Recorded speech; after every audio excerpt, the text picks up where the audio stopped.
Hi friends, welcome to అప్టెక్ jobs. ఈరోజు current affairs సెషన్లో మనం చర్చించుకోబోయేటువంటి ప్రశ్నలు, వాటికి సంబంధించినటువంటి వివరాల గురించి చూద్దాం.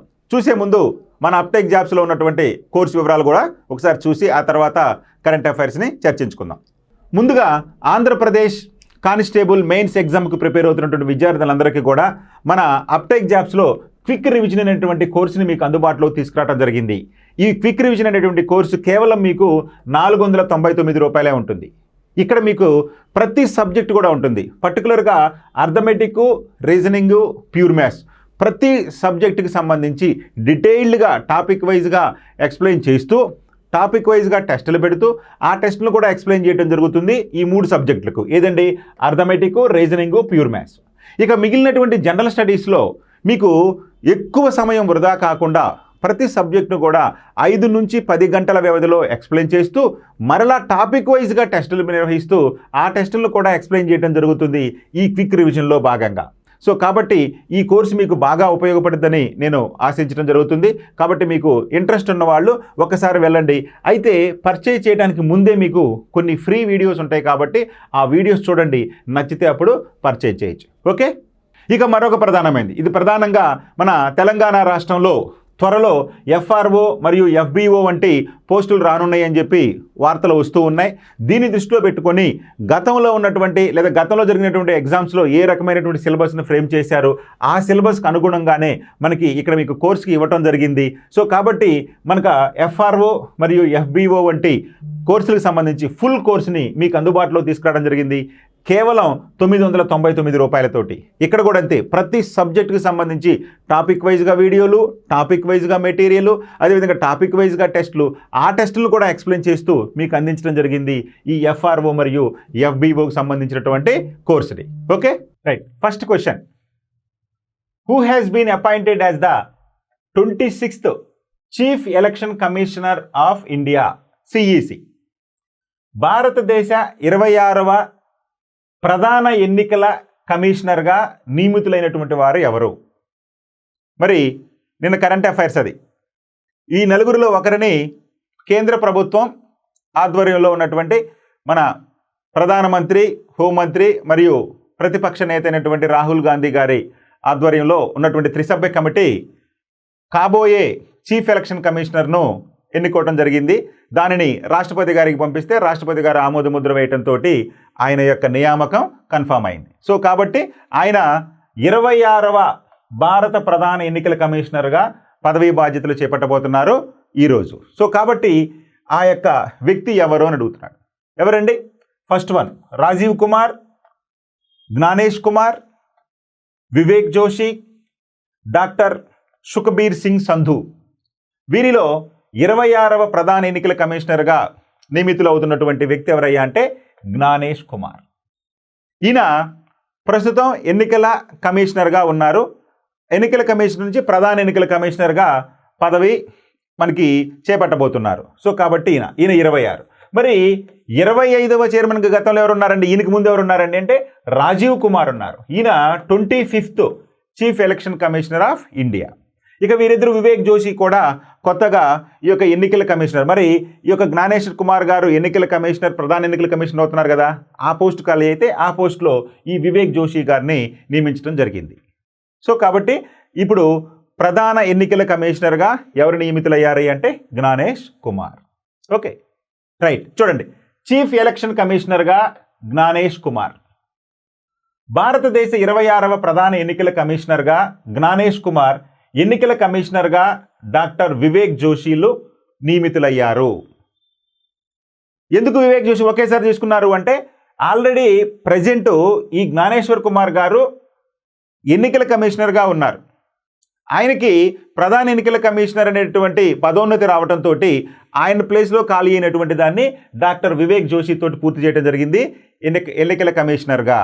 సో కాబట్టి ఈ ఇద్దరు నియమితులయ్యారు. మరి ఎవరు నియమించారండి వీళ్ళని అంటే ప్రధాని మోదీ నేతృత్వంలోని త్రిసభ్య కమిటీ ప్రధాన ఎన్నికల కమిషనర్ సిఈసి మరియు ఎన్నికల కమిషనర్ ఈసీ పదవిని చేపట్టబోయే వ్యక్తుల పేర్లను ఖరారు చేసింది.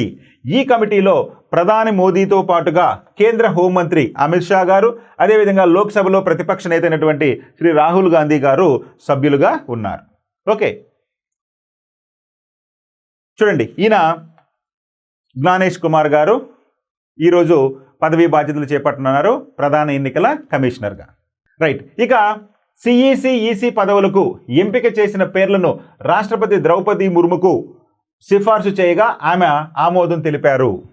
మరి ప్రస్తుత సిఈసిగా ఉన్నటువంటి రాజీవ్ కుమార్ గారు 2022 మే 15న 25వ భారత ప్రధాన ఎన్నికల కమిషనర్గా పదవీ బాధ్యతలు స్వీకరించి 2025 ఫిబ్రవరి 18న అంటే ఈ రోజుతోటి ఆయన పదవీ కాలం ముగియటంతో పదవీ విరమణ చేయనున్నారు. మరి ఈ పదవీ విరమణ చేయనున్నటువంటి ఈ యొక్క రాజీవ్ కుమార్ ప్లేస్లోనే ఈ యొక్క జ్ఞానేష్ కుమార్ గారు ప్రధాన ఎన్నికల కమిషనర్గా రాబోతున్నారు. సో కాబట్టి ఇది చాలా ఇంపార్టెంట్ అంశం, గుర్తుపెట్టుకోవాలి. మరి జ్ఞానేష్ కుమార్ గారు గురించినటువంటి సంక్షిప్త సమాచారం తీసుకుంటే కేరళ క్యాడర్కు చెందినటువంటి 1988 ఐఏఎస్ బ్యాచ్ అధికారి అయినటువంటి జ్ఞానేష్ కుమార్ గారు 2024 మార్చిలో ఎన్నికల కమిషనర్గా అంటే ఎన్నికల కమిషనర్గా నియమితులయ్యారు. 2019లో కేంద్ర ప్రభుత్వం 370 అధికరణ రద్దు కోసం పార్లమెంటులో ప్రవేశపెట్టినటువంటి బిల్లును రూపొందించడంలో జ్ఞానేష్ కుమార్ కీలక పాత్ర వహించారు. అంతేకాకుండా జ్ఞానేష్ కుమార్ ఈ యొక్క చీఫ్ ఎలక్షన్ కమిషనర్గా 2029 జనవరి 26వ తేదీ వరకు కొనసాగనున్నారు. సో ఆయన ఈ రోజు నుంచి అనగా 2025 ఫిబ్రవరి 15 నుండి 2029 జనవరి 26వ తేదీ వరకు ఆయన ఈ పదవిలో కొనసాగనున్నారు. Okay, right. మరి మరొక అధికారి ఎన్నికల కమిషనర్గా నియమించినటువంటి వివేక్ జోషి గారి గురించి సమాచారం తీసుకుంటే ఈయన హర్యానా క్యాడర్కు చెందినటువంటి 1989 బ్యాచ్ ఐఏఎస్ అధికారి. ఈ యొక్క ప్రస్తుతం ఈయన హర్యానా ప్రభుత్వ ప్రధాన కార్యదర్శిగా ఉన్నారు. ఈయన్ను ఎన్నికల కమిషనర్గా నియమించడం జరిగింది. సో కాబట్టి జ్ఞానేష్ కుమార్ గారు అదేవిధంగా వివేక్ జోషి గారు వీళ్ళిద్దరు కూడా కొత్తగా నియామకాలు జరిగాయి కాబట్టి మనకి ఎగ్జామ్లు అడగడానికి అవకాశం ఉంది వీరి గురించి. నెక్స్ట్ క్వశ్చన్, మత్స్య 6000 is related to which of the following? మత్స్య 6000, మత్స్య 6000 లేదా 6000 ఈ క్రింది వాటిలో దేనికి సంబంధించింది?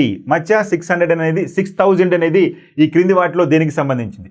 చేపల పెంపకానికి సంబంధించినటువంటి యాప్, మత్స్యకారులకు సంబంధించినటువంటి ఒక పథకం, సముద్రంలో పరిశోధనలు చేసేందుకు రూపొందించిన జలాంతర్గామి, ఇక సముద్రంలో పరిశోధనలు చేసేందుకు రూపొందించిన ఒక నౌక. ఈ విధంగా ఈ మత్స్య 6000 ఏంటయ్యా అంటే ఈ మత్స్య 6000 అనేది సముద్రంలో పరిశోధనలు చేసేందుకు గాను రూపొందించినటువంటి ఒక జలాంతర్గామి. సముద్రపు అడుగులలోకి వెళ్ళి సముద్రాలలో ఉన్నటువంటి యొక్క భూస్వరూపాలను అధ్యయనం చేయడం కోసం ఈ యొక్క మత్స్య 6000 అనేటువంటి ఈ యొక్క జలాంతర్గామిని అభివృద్ధి చేయడం జరిగింది. ఎవరు అభివృద్ధి చేశారండి? NIOT అంటే national Institute of Ocean technology, చెన్నైలో ఉన్నటువంటి national Institute of Ocean technology వారు ఈ యొక్క జలాంతర్గామిని రూపొందించడం జరిగింది. సో కాబట్టి ఇక్కడ రైట్ ఆన్సర్ ఏంటంటే సముద్రంలో పరిశోధన చేసేందుకు గాను రూపొందించినటువంటి జలాంతర్గామే మత్స్య 6000. ఓకే, మరి దీన్ని ఎవరు రూపొందించారంటే NIOT, national Institute of Ocean technology. ఇది ఎక్కడ ఉన్నాయి అంటే మద్రాసులో ఉంది. చూడండి, మత్స్య 6000 జలాంతర్గామి విజయవంతం. లోతైన సముద్రంలో పరిశోధనలు చేసేందుకు రూపొందించిన జలాంతర్గామి ఈ యొక్క మత్స్య 6000 ప్రయోగం విజయవంతమైందని National Institute of Ocean Technology తెలిపింది. ఈ యొక్క సముద్రయాన్ ప్రాజెక్టులో భాగంగా జలాంతర్గామిని అభివృద్ధి చేసే పనిని NIOTకి కేంద్ర భూ విజ్ఞాన మంత్రిత్వ శాఖ అప్పగించింది. ఎవరు అప్పగించారు ఈ జలాంతర్గామిని తయారు చేయమనంటే కేంద్ర భూ విజ్ఞాన మంత్రిత్వ శాఖ. ఎవరికి అప్పచెప్పిందంటే నేషనల్ ఇన్స్టిట్యూట్ ఆఫ్ ఓషన్ టెక్నాలజీకి అప్పచెప్పింది. దీంతో ఆ సంస్థ మత్స్య 6000 పేరుతో ఒక జలాంతర్గామిని రూపొందించింది. ఇదిగోండి మత్స్య 6000 జలాంతర్గామి. ఈ యొక్క మత్స్య 6000 జలాంతర్గామి ఇది. మరి ఈ యొక్క మత్స్య 6000 జలాంతర్గామిలో 2.1 మీటర్ల వ్యాసం కలిగిన గోళాకారంలో 3 వ్యక్తులు కూర్చొని ప్రయాణించేలా ఏర్పాటు చేశారు. దీని ఉపవ్యవస్థలను పూర్తి స్వదేశీ పరిజ్ఞానంతో తయారు చేయడం జరిగింది. ఈ జలాంతర్గామిని జనవరి 27 నుంచి ఫిబ్రవరి 12 వరకు చెన్నై సమీపంలోని కాటుపల్లి పోర్ట్లో ఉన్నటువంటి ఎల్ఎన్టీ షిప్ బిల్డింగ్ ఫెసిలిటీలో 500 మీటర్ల లోతులో పరీక్షించి ఈ యొక్క పరీక్ష విజయవంతమైందని ప్రకటించడం జరిగింది. అంటే 500 మీటర్ల లోతులో సముద్ర జలాల్లో ఈ పరీక్ష నిర్వహించడం జరిగింది ఈ యొక్క మత్స్య 6000 జలాంతర్గామితోటి. సో చూడండి, ఇది మత్స్య 6000 జలాంతర్గామి. గోళాకారంగా ఉంటుంది. ఇందులో ముగ్గురు యొక్క పరిశోధకులు కూర్చోడానికి కూడా సదుపాయం కల్పించడం జరిగింది ఈ జలాంతర్గామిలో. Next question, which company is the second best brand in the world? Which company is second best brand in the world అంటున్నాడు. ప్రపంచంలోనే అత్యుత్తమ రెండో బ్రాండ్గా నిలిచినటువంటి సంస్థ ఏది? రెండవ ప్లేస్లో ఉన్నటువంటి the best brand in the world ఏంటండి? Reliance Industries, Samsung, Apple, Nike. ఈ 4 కూడా ప్రధానమైనటువంటి బ్రాండ్లు. ఈ బ్రాండ్లో ప్రపంచంలోనే అత్యుత్తమ రెండో బ్రాండ్గా నిలిచినటువంటి సంస్థ ఏది అంటున్నాడు. అందులో అత్యుత్తమ సంస్థగా నిలిచినటువంటి రెండో బ్రాండ్ ఏదయ్యా అంటే రిలయన్స్ ఇండస్ట్రీస్. ఇది మన భారతదేశంలో అంటే ప్రపంచంలో ఉన్నటువంటి టాప్ 100 బ్రాండ్స్లో మన రిలయన్స్ ఇండస్ట్రీ అనేది రెండో ప్లేస్లో నిలిచింది. మన దేశానికి చెందినటువంటి రిలయన్స్ ఇండస్ట్రీ రెండో స్థానంలో నిలిచింది. మరి ఈ క్రమంలోనే మొదటి ప్లేస్లో శాంసంగ్, దక్షిణ కొరియాకి చెందినటువంటి శాంసంగ్ మొదటి స్థానంలో ఉంటే యాపిల్ 3వ స్థానంలో ఉంది, నైక్ వచ్చేసి 4వ స్థానంలో నిలిచింది. సో ఈ విధంగా ప్రపంచంలోనే అత్యుత్తమ బ్రాండ్గా శాంసంగ్ ఉంటే 2వ స్థానంలో మన రిలయన్స్, 3వ స్థానంలో యాపిల్, 4వ స్థానంలో నైక్లు నిలిచాయి. చూడండి, ప్రపంచంలోనే అత్యుత్తమ రెండో బ్రాండ్గా రిలయన్స్ ఇండస్ట్రీస్. మన దేశంలో అతిపెద్ద అత్యంత విలువైన కంపెనీ రిలయన్స్ ఇండస్ట్రీ మరో ఘనత సాధించింది. ఓకేనండి, ఏంటండి ఆ ఘనత? ఫ్యూచర్ బ్రాండ్ ఇండెక్స్ ఫర్ 2024లో అంటే ఫ్యూచర్ బ్రాండ్ ఇండెక్స్ ఫర్ 2024లో ప్రపంచంలోనే అత్యుత్తమ రెండో బ్రాండ్గా మన రిలయన్స్ ఇండస్ట్రీ నిలిచింది. దక్షిణ కొరియా బ్రాండ్ శాంసంగ్ ఈ లిస్టులో అగ్రస్థానంలో నిలిచింది. ఈ జాబితాలో ఉన్నటువంటి కొన్ని ప్రధానమైన బ్రాండ్లు లేదా మొదటి 10 బ్రాండ్లు తీసుకుంటే Apple, Nike, Walt Disney, Netflix, అదేవిధంగా మైక్రోసాఫ్ట్, ఇంటెల్, టయోటా మొదలైనవి ఈ లిస్టులో ఉన్నాయి. అయితే వీటిల్లో 2వ స్థానంలో ఉంది ఏదయ్యా అంటే మన భారతదేశానికి చెందినటువంటి రిలయన్స్ ఇండస్ట్రీస్. మరి ఈ లిస్ట్ని ఏ విధంగా తీసుకున్నారు, ఏ విధంగా క్యాలిక్యులేట్ చేశారంటే చూడండి, మార్కెట్ క్యాపిటలైజేషన్ పరంగా PwC టాప్ 100 మార్కెటింగ్ క్యాపిటలైజేషన్ పరంగా ఈ యొక్క PwC టాప్ 100 కంపెనీలను 18 అంశాల ప్రాతిపదికన ఈ ఫ్యూచర్ బ్రాండ్ ఇండెక్స్ మదింపు చేస్తుంది. ఈ ఫ్యూచర్ బ్రాండ్ ఇండెక్స్ 2024 ఏ విధంగా 18 అంశాలను ప్రాతిపదికగా తీసుకొని ఈ యొక్క బ్రాండ్ విలువను లెక్కించడం జరుగుతుంది. 2023లో 13వ స్థానంలో ఉన్నటువంటి రిలయన్స్ ఇండస్ట్రీస్ 2024 వచ్చేసరికి 11 స్థానాలు పైకి వచ్చి అంటే 11 స్థానాలు ఎగబాకి 2వ స్థానంలో నిలిచింది. అంటే చూడండి, 2023లో 13వ స్థానంలో ఉన్నటువంటి రిలయన్స్ ఇండస్ట్రీ బ్రాండు 2024 వచ్చేసరికి 11 స్థానాలను మెరుగుపరుచుకొని 2వ స్థానంలోకి చేరింది. ఇక 2వ స్థానంలో నిలిచింది. ఈ జాబితాలో ఉన్న ఏకైక భారతీయ బ్రాండు రిలయన్స్ ఇండస్ట్రీ కావటం కూడా విశేషం. మరి ఈ టాప్ 100లో తీసుకుంటే మన భారతదేశానికి చెందిన ఒక బ్రాండు లేదు, ఒకటి అది రిలయన్స్ ఇండస్ట్రీ. ఇక్కడ చూస్తే కనుక మీకు తెలుస్తుంది. మొదటి 10 చూస్తే కనుక శాంసంగ్ దక్షిణ కొరియాకి చెందింది, రిలయన్స్ భారతదేశానికి, Apple America, Nike America, ASML అదేవిధంగా నెదర్లాండ్స్, ఇక డన్హర్ కార్పొరేషన్ ఇది America, Walt Disney America, Moutai China, అదేవిధంగా TSMC తైవాన్, అదేవిధంగా IHC UAE ఇవి మొదటి 10 ర్యాంకుల్లో ఉన్నటువంటి బ్రాండ్లు. ఇక 2014లో అంటే ఒక 10 సంవత్సరాల కిందట 2014లో గూగుల్ మొదటి స్థానంలో ఉంది. Apple, Microsoft, Walt Disney, Samsung, Intel, Toyota, Johnson and Johnson, IBM అదేవిధంగా యూనిలివర్ టాప్ 10 పొజిషన్లో ఉన్నాయి. అప్పుడు రిలయన్స్ ఇండస్ట్రీ ఈ 10లో కూడా లేదు, కానీ ఇప్పుడు ఏకంగా 2వ ప్లేస్లోకి వచ్చేసింది. అంటే 2014లో అసలుకి టాప్ 10లో లేనటువంటి రిలయన్స్ ఇండస్ట్రీ 2024 వచ్చేసరికి టాప్ 2లోకి వచ్చింది. ఇది చాలా ఇంపార్టెంట్, గుర్తుపెట్టుకోవాలి. ఇక 2014లో టాప్ 10 బ్రాండ్లో అమెరికా కంపెనీలు 7 ఉండేవి 2014లో. 2024లో చూస్తే 4 అమెరికన్ బ్రాండ్లు, 5 ఆసియా పసిఫిక్ బ్రాండ్లు, 1 పశ్చిమాసియా ప్రాంతానికి చెందినటువంటి వాటికి చోటు దక్కింది.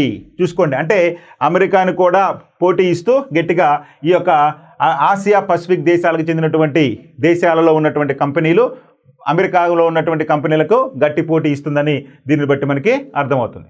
Next question, Indian School of Business Hyderabad has been ranked in the Financial Times global MBA rankings. Very very very very important. Financial Times ప్రపంచ గ్లోబల్ ఎంబీఏ ర్యాంకింగ్స్లో, అంటే ఎంబీఏ కాలేజీకి సంబంధించిన ర్యాంకింగ్స్లో హైదరాబాద్లోని ఇండియన్ స్కూల్ ఆఫ్ బిజినెస్ స్థానం ఎంత? అంటే ఈ ఫైనాన్షియల్ టైమ్స్ ప్రపంచ గ్లోబల్ ఎంబీఏ ర్యాంకింగ్స్లో మన హైదరాబాద్లో ఉన్నటువంటి ఇండియన్ స్కూల్ ఆఫ్ బిజినెస్ యొక్క స్థానం ఎంత అని అడుగుతున్నాడు. ఎన్నో స్థానంలో ఉందండి? 5వ స్థానం, 14వ స్థానం, 27వ స్థానం, 34వ స్థానం. మరి మన హైదరాబాదు చెందినటువంటి ఇండియన్ స్కూల్ ఆఫ్ బిజినెస్ ప్రపంచంలో ఉన్నటువంటి టాప్ ఎంబీఏ గ్లోబల్ ఎంబీఏ కాలేజెస్లో 27వ స్థానంలో నిలిచింది ప్రపంచంలో. మరి మన భారతదేశంలో తీసుకుంటే మొదటి స్థానంలో ఉంది. సో భారతదేశంలో తీసుకున్నటువంటి టాప్ ఎంబీఏ కాలేజెస్లో మన ఇండియన్ స్కూల్ ఆఫ్ బిజినెస్ అనేది మొదటి స్థానంలో ఉంటే, ప్రపంచంలో ఉన్నటువంటి టాప్ ఎంబీఏ కాలేజెస్లో 27వ స్థానంలో ఉంది. మరి దీన్ని ఎవరు లెక్కించారయ్యా అంటే ఫైనాన్షియల్ టైమ్స్ ప్రపంచ గ్లోబల్ ఎంబీఏ ర్యాంకింగ్స్. అంటే ఫైనాన్షియల్ టైమ్స్ వాళ్ళు ఈ యొక్క గణాంకాలు సేకరించడం జరిగింది. అక్కడ ఉన్నటువంటి ఫెసిలిటీసు, దాని యొక్క క్వాలిటీని బట్టి మన ఇండియన్ స్కూల్ ఆఫ్ బిజినెస్ అనేది ఇండియాలో ద బెస్ట్ బిజినెస్ స్కూల్గా డిక్లేర్ చేయడం జరిగింది. ప్రపంచంలో 27వ స్థానంలో ఉంది, మన భారతదేశంలో మొదటి స్థానంలో ఉంది. మరి ఈ లిస్ట్లో మొదటి 100లో, ప్రపంచంలో ఉన్నటువంటి మొదటి 100లో మన భారతదేశంలో 8 సంస్థలు ఉన్నాయి ఈ బిజినెస్ స్కూల్స్. వాటిల్లో మొదటిది ఏదయ్యా అంటే Indian School of Business Hyderabad. మరి మిగిలినటువంటి వాటి గురించి చూద్దాం. ఎస్బీఐకి దేశీయంగా అగ్రస్థానం. ఇండియన్ స్కూల్ ఆఫ్ బిజినెస్కి దేశంలో అగ్రస్థానం మొదటగా అని చెప్పుకున్నాం. చూడండి, ఫైనాన్షియల్ టైమ్స్ గ్లోబల్ ఎంబీఏ ర్యాంకింగ్స్లో దేశీయ అగ్రగామి సంస్థగా Indian School of business ISB నిలిచింది. ప్రపంచంలోని అత్యుత్తమ 100 బిజినెస్ స్కూళ్ళలో 27వ స్థానంలో నిలిచింది. సో మన ఐఎస్బికి ప్రపంచంలో 27వ స్థానంలో వచ్చింది, మన ఇండియాలో మొదటి స్థానం. మరి ప్రపంచంలో మొదటి స్థానంలో ఉన్నటువంటి ఎంబీఏ కాలేజ్ తీసుకుంటే యూనివర్సిటీ ఆఫ్ పెన్సిల్వేనియా, అమెరికాలోని యూనివర్సిటీ ఆఫ్ పెన్సిల్వేనియా మొదటి స్థానంలోను, అదేవిధంగా కొలంబియా బిజినెస్ స్కూల్ ఇది కూడా అమెరికా, ఇది 2వ స్థానంలో నిలిచాయి. ఈ జాబితాలో తొలి 2 స్థానాలు పొందాయి. University of Pennsylvania, Columbia Business స్కూళ్ళు మొదటి 2 ర్యాంకులు ఉన్నాయి. ఆ క్రమంలో 27వ ర్యాంకులో మన ఇండియన్ స్కూల్ ఆఫ్ బిజినెస్ అనేది, మన హైదరాబాద్లో ఇండియన్ స్కూల్ ఆఫ్ బిజినెస్ అనేది వచ్చింది. మరి ఈ జాబితాలో భారత్ నుంచి 8 బిజినెస్ స్కూలు చోటు దక్కించుకున్నాయి. మరి ఈ టాప్ 100లో భారతదేశం నుండి 8 బిజినెస్ స్కూల్స్ చోటు దక్కించుకుంటే, అందులో మొదటి ప్లేస్లో, అంటే ప్రపంచంలో 27, భారతదేశంలో మొదటి ప్లేస్గా ఐఎస్బి ఉంటే, ఆ తర్వాత స్థానాల్లో ఐఐఎం అహ్మదాబాద్ 31వ స్థానం, ఐఐఎం బెంగళూరు 57వ స్థానం, ఐఐఎం కోల్కతా 61వ స్థానం, ఐఐఎం ఇండోర్ 69వ స్థానం, ఐఐఎం లఖనౌ 71వ స్థానం, అదేవిధంగా జేవియర్ స్కూల్ ఆఫ్ మేనేజ్మెంట్ 83వ స్థానం, అదేవిధంగా ఐఐఎం కోజికోడ్ 86 స్థానాల్లో ఉన్నాయి. ఇవి మన భారతదేశంలో ఉన్నటువంటి ఇతర top MBA colleges. Next question, people infected with Guillain baro syndrome GBs have an effect on which of the following system? Guillain Barry syndrome GBs వ్యాధి సోకిన వారికి ఈ క్రింది ఏ వ్యవస్థపై ప్రభావం చూపుతుంది? ఈ యొక్క జీబీఎస్ వ్యాధి సోకిన వారికి ఈ క్రింది ఏ వ్యవస్థలపై, అంటే మానవుని ఏ వ్యవస్థపై ప్రభావం చూపుతుంది ఈ Guillain Barry syndrome? GB syndrome అంటాము, లేదా జీబీఎస్ సిండ్రోమ్ అని కూడా అంటాము.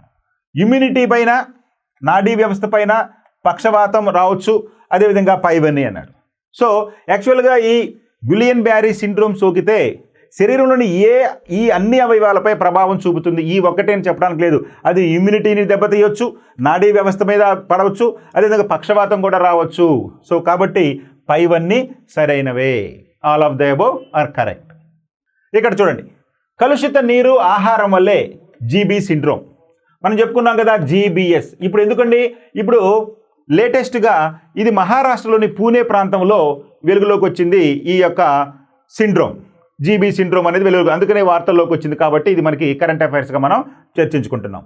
మహారాష్ట్రలోని పూణేలో గులియన్ బ్యారీ సిండ్రోమ్ కేసులు అధిక సంఖ్యలో నమోదు కావడానికి కలుషిత నీరు ఆహారమే కారణమని తేలింది. అంటే కలుషితమైనటువంటి నీరు, కలుషితమైన ఆహారం తినటమే ఈ యొక్క గులియన్ బ్యారీ సిండ్రోము ఈ పూణేలో ఎఫెక్ట్ కావడానికి కారణమని చెప్పి పరిశోధకులు చెబుతున్నారు. బ్యాక్టీరియా, వైరల్ ఇన్ఫెక్షన్ల ప్రభావంతో రోగనిరోధక శక్తి బలహీనంగా ఉన్న వ్యక్తులు ఈ వ్యాధి బారిన పడ్డారు.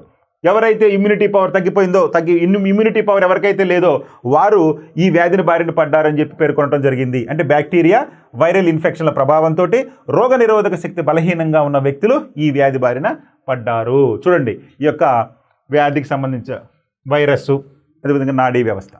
రైట్, చూడండి, పూణేలో 208 మందిలో అనుమానిత లక్షణాలు కనిపించగా వైద్య పరీక్షల్లో 181 కేసులు బయటపడ్డాయి. అంటే 208లో 101 కేసులు ఈ వ్యాధి ఉందని చెప్పి బయటపడడం జరిగింది. మరి వీరిలో 47 మంది ఆసుపత్రుల్లో చేరగా 28 మంది ఐసీయూల్లోనూ 16 మంది వెంటిలేటర్లపై చికిత్స పొందుతున్నారు. మరొక 3 ప్రాణాలు పోవటం జరిగింది మరొక 3కి. మరి వారి నుంచి సేకరించినటువంటి నమూనాల్లో డయేరియాకు కారణమయ్యే కంపైలోబ్యాక్టర్ బెజుని అనేటువంటి బ్యాక్టీరియా, అదేవిధంగా నాన్ పోలియో ఎంటెరో, అదేవిధంగా నోరో వైరస్లను గుర్తించారు. అంటే ఈ యొక్క 208 మంది శాంపిల్ సేకరించగా వారిలో అందరికీ కామన్గా కంపైలోబ్యాక్టర్ బెజుని అనేటువంటి బ్యాక్టీరియా, నాన్ పోలియో ఎంటెరో, అదేవిధంగా నోరో వైరస్లను వారిలో గుర్తించడం జరిగింది. ఈ వ్యాధి శరీర ఇమ్యూనిటీని, నాడీ వ్యవస్థపై దాడి చేయడానికి ప్రేరేపిస్తుంది. ఇది కొన్నిసార్లు పక్షవాతానికి కూడా దారితీస్తుంది. అందుకని చెప్పుకున్నాం, ఏ భాగానికైనా శరీరంలో పక్షవాతం రూపంలో రావచ్చు, నాడీ వ్యవస్థపై దాడి చేయవచ్చు, లేదా ఇమ్యూనిటీ వ్యవస్థ దెబ్బతినవచ్చు. సో ఈ విధంగా ఈ యొక్క సిండ్రోమ్ వ్యాధి, జీబీ సిండ్రోమ్ వ్యాధి వీటన్నిటి శరీర అవయవాలపై ప్రభావం చూపుతుంది.